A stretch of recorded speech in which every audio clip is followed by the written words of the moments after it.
Speaking of LA, the Lakers didn't win their 7th game of the season until the turn of the year last season. This season, they've already won 7 games and we're only midway through November. Progress. The Lakers have now won 6 of their last 8 and are 2 games over 500. Max Kellerman. Is it time to take the Lake Show seriously? Yes, the baby Lakers are for real. Now, in the NBA, what's been shown in recent years is after, I believe it's 22 games, we know the playoff seeding already. Like, look at the records after 22 games. That's what the playoff seeding is going to be. Right now, they are, 12 games in, 10 games in? And so there's a little time still for the Lakers. Let's see what happens. However, when you look at the standings and who's, right now they're ahead of the Thunder. That should not continue. But you tell me the team that's for sure going to be the 8th seed over the Lakers in the West. The Grizzlies, the Kings, the Nuggets, the T-Wolves, the Suns, the Mavericks, the Pelicans. There's no sure thing in there. Luke Walton has turned Julius Randle from a guy who looked like a bust to boom. He has Nick Young playing defense. Think about that for a second. Nick Young is playing consistent defense. D'Angelo Russell looks terrific much of the time, as does Clarkson. And, I mean, they have and by the way, this is without their number 2 draft pick really strong enough yet to assert himself in the NBA. The Lakers' future looks bright. But their present ain't bad either. They could make the playoffs in the West. I can't believe I'm saying this. They could do it this year. A few things I wanted to point out. Number one,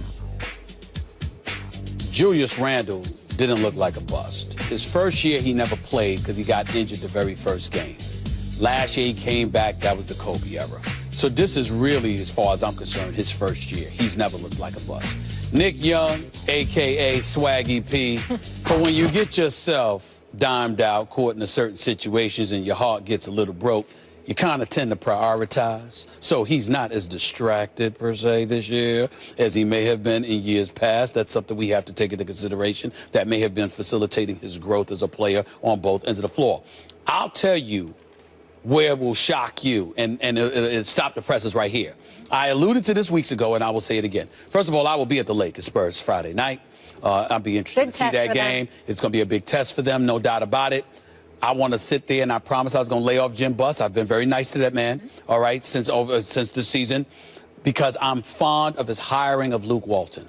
I am a fan of Luke Walton. I think this guy is a golden boy, and I think he's going to prove to be an exceptional coach in this game. I really like Luke Walton, and I love his daddy, so that don't help. Bill Walton, who doesn't love Bill Walton? But here's the deal. He's the best. But here's the deal. Luke Walton does have a 29th ranked defense, who's second to last in field goal percentage allowed, or third worst, rather, second to last in field goal percentage allowed, 3-point shooting rather allowed, and what have you. We got to pay attention to that.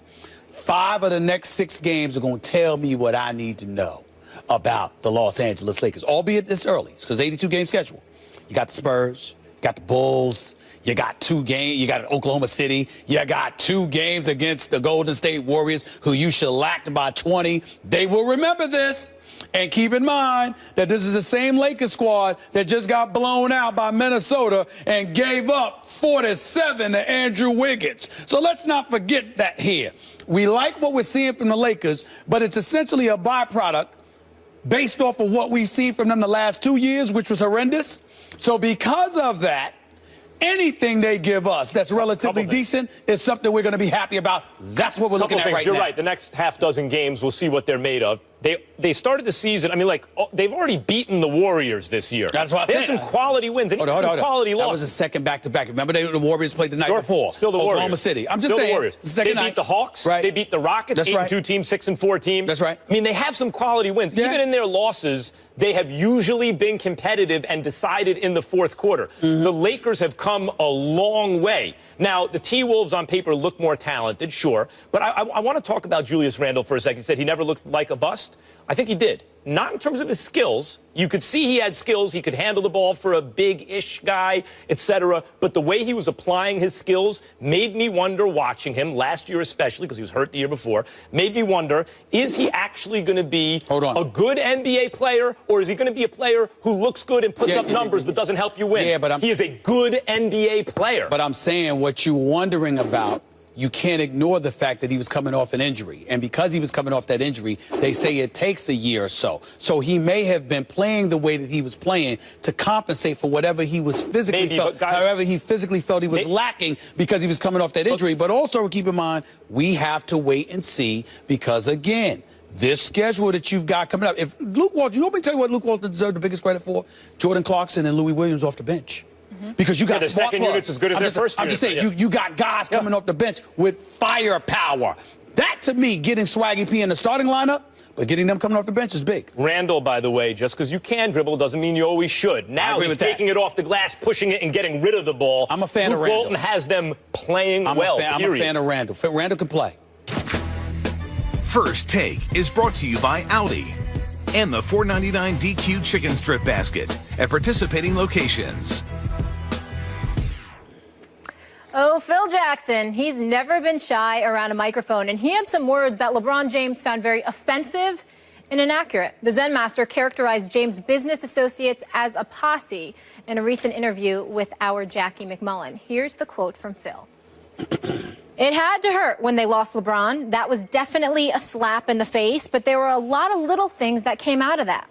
When LeBron was playing with the Heat, they went to Cleveland, and he wanted to spend the night. They don't do overnights. Teams just don't. So now Spoelstra has to text Riley and say, what do I do in this situation? And Pat, who has Iron Fist rules, answers, you are on the plane. You are with this team. You can't hold up the whole team because you and your mom and your posse want to spend an extra night in Cleveland. LeBron, how do you feel about Phil's comments?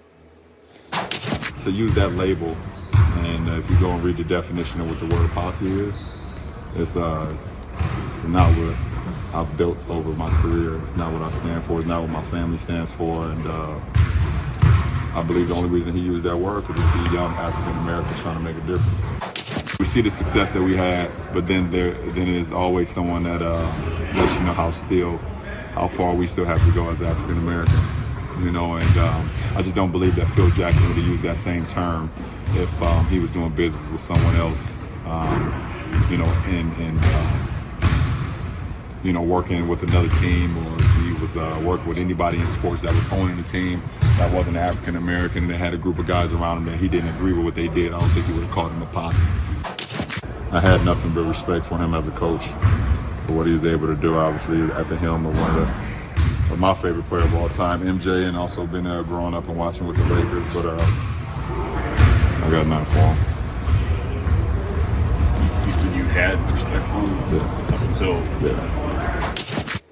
Stephen A., talk to me. First of all, LeBron James is 1,000% correct.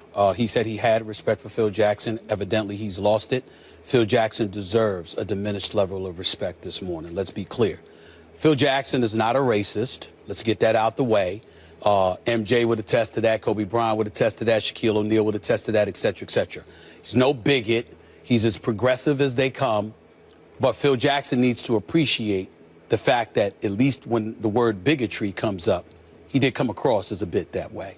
Because we saw our president-elect, whether it was at a restaurant or wherever he was, with a bunch of people the other day.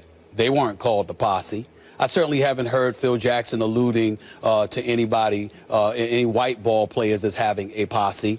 When Rachel Nichols, he did an exceptional job of highlighting and articulating on Twitter what Phil had written in his book. Amen. He alluded to what he thought LeBron was, but he also said, we shall see. Well, what have we seen since Phil wrote that book? We've seen LeBron capture 3 championships. We've seen him go to 3 consecutive NBA finals. We see himself in peak condition. We see him going out there, despite being the richest player in the NBA, playing like he's broke.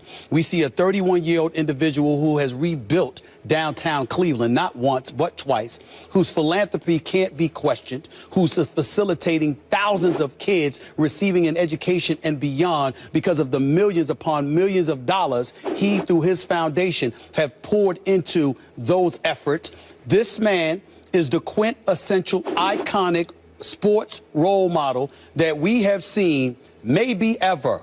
And for Phil Jackson to talk about him and a crew of individuals the way that they do, I take offense to that. Let me be very, very clear.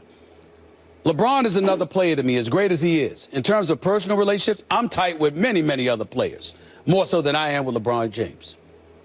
But I respect the hell out of him as a man, as a brother, as an athlete, as a superstar. And the profound respect that I have for him is equal to that I have of his boys. I know Rich Paul. I know Maverick Carter. I know his boy Randy. Good brothers who work their tails off, who take offense to this kind of label because they understood the importance at a very, very early period that you can't be about being a hanger-on. LeBron James ain't about that. He wants to give you an opportunity, but it's up to you to kick the door down and to elevate yourself to another level. They have done that in their respective chosen fields. They should be commended for it. And for Phil, Max, to allude to that, to them in that way, was highly, highly disrespectful, especially since it's nothing that he's ever said about MJ. It's nothing that he ever said about Kobe. Why on earth would you try to say it about LeBron James? I don't blame LeBron James for being offended.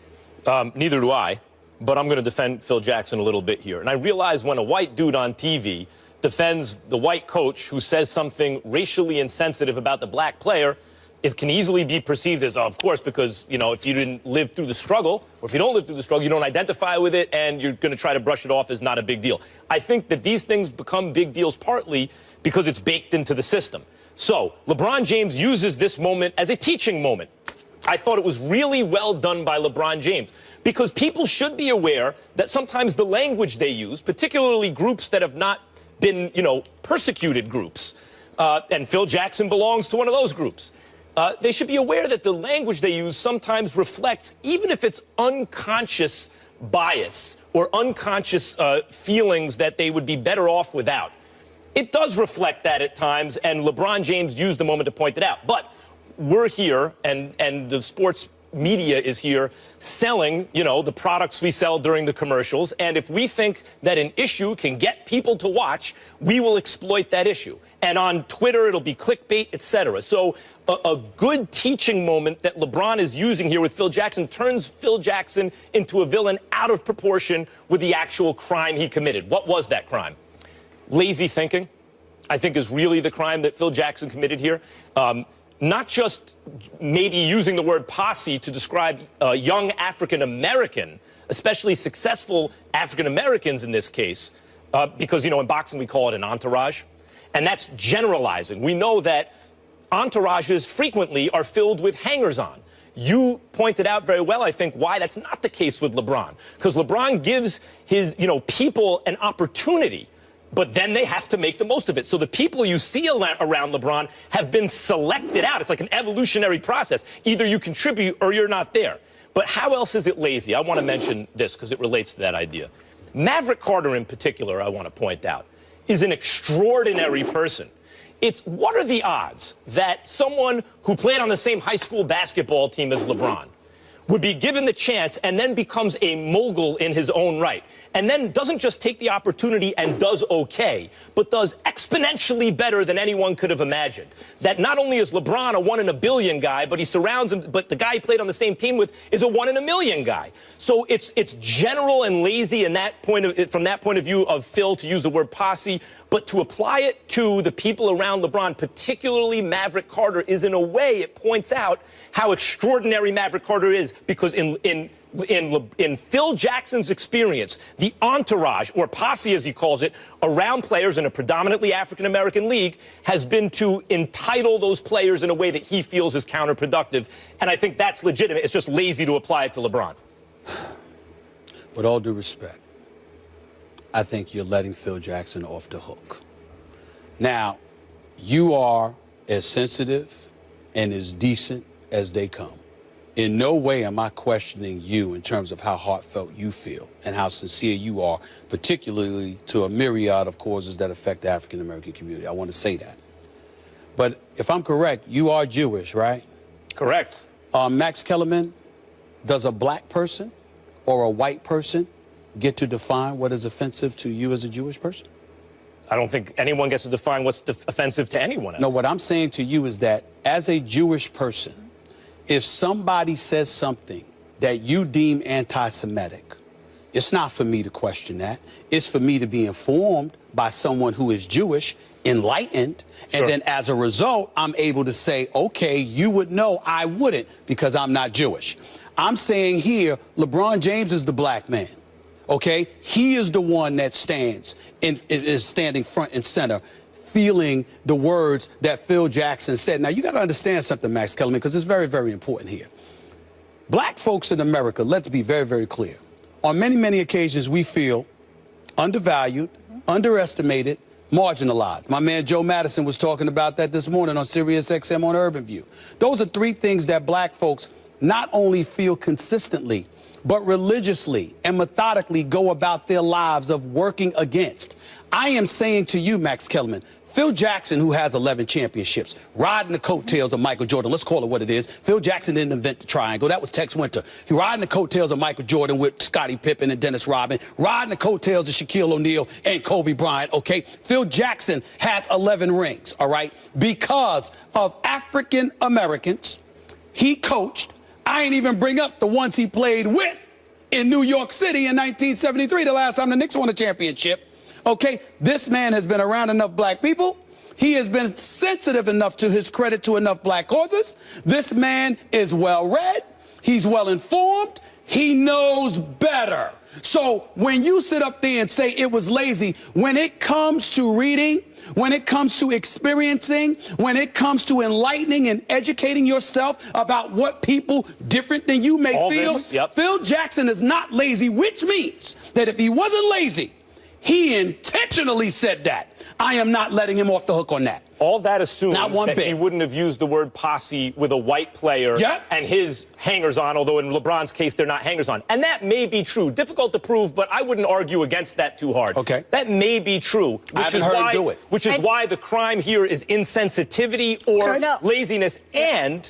Well, go ahead. There's one other thing. He also misrepresented the story, and Rachel Nichols enlightened us on this, in that LeBron wanted to hang out a night. The game was Wednesday in Cleveland, and then Friday they're going to Toronto, and he made it seem like LeBron just said, hold up the plane, I want to hang out with my family and my posse, when he had invited the whole team over his house for Thanksgiving rather than spending it on a random holiday. And he also went a step further. Misrepresenting the narrative of what LeBron was trying to do, making him look like a bad guy. But he also went a step further, because it implied that he was a prima donna athlete who expects special treatment when, by the way, he knows that certain guys deserve it. Right, but that, I think, is actually a function of LeBron not playing for Phil Jackson. Phil Jackson's always done this to opponents. He tries to undermine them with statements in the press. He's always done that. In terms of the sensitivity, as I said, LeBron has an absolute right to feel that way. I think he's right about it. My own judgment is he's right about it. And he used it as a teaching moment. Right. And I started by saying that was a good thing. Phil Jackson, right now, needs to come out and apologize to LeBron James.